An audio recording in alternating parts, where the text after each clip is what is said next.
দুর্ঘটনাগ্রস্ত যুবকের মৃত্যুর জন্য রাজ্যের বিশিষ্ট ডাক্তার রেড্ডি এবং জিবি হাসপাতালের বিরুদ্ধে অভিযোগ তোলেন শোকাহত পরিবার। জিবি হাসপাতালে নিউরোসার্জন ডক্টর রেড্ডির গাফিলতির কারণে মৃত্যু হয় এক যুবকের। জানা যায় মৃত যুবকের নাম প্রসেনজিৎ দেবনাথ, বয়স 33 বছর, বাড়ি জোলাইবাড়ি শান্তিনিকেতন পাড়া। এই ঘটনার সুষ্ঠু বিচারের দাবিতে মুখ্যমন্ত্রী ডক্টর মানিক সাহার দৃষ্টি আকর্ষণ করেন মৃতর পরিবার।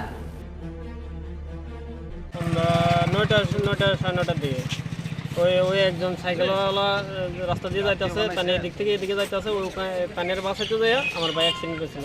অ্যাক্সিডেন্ট হয়ে সেটা আপনার ফায়ার সার্ভিস জুলাইবাড়িতে হসপিটালে ভর্তি করেছিল। এখান থেকে রেফার দিয়েছিল শান্তিবাজার ডিস্ট্রিক্ট হসপিটালে, এখান থেকে জিবিতে আইনে ভর্তি করেছি। ও রোববারে আপনার 18 তারিখে ছিল, আপনার বুধবার 7টা সাড়ে 7টার সময় রোগীটা মারা গেছে আমার ভাই।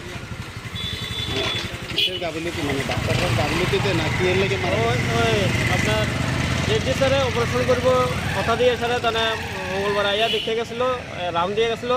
তাহলে কইতেছে ঠিক আছে, এটা তো খুবই খারাপ অবস্থা, এর দেখা যাক কী করা যায়। তাহলে কথা দিয়ে স্যারে মঙ্গলবারে রাত্রে আইয়াও তাহলে দেখিয়ে গেছিলো। হ্যাঁ, তাহলে অপারেশন করাইব গেছিলাম। পরে দিয়ে তারা তানে বুধবারে অপারেশন করাইছে না, ফার্স্ট টাইমে করাইব সেটা করাইছে না, লাস্ট টাইমে করাইব সেটা করাইছে না। আমার রোগীটা পরে দেওয়া মারা গেছে। আমি শুনছি কিতা, আবার আরেকজনের কাছে শুনছি কিতা, অপারেশন করালে তো হইতো না, আইসিইউতে তো বেড লাগবে। বেড তো নাই, বেড তো খালি নাই, সব ভর্তি।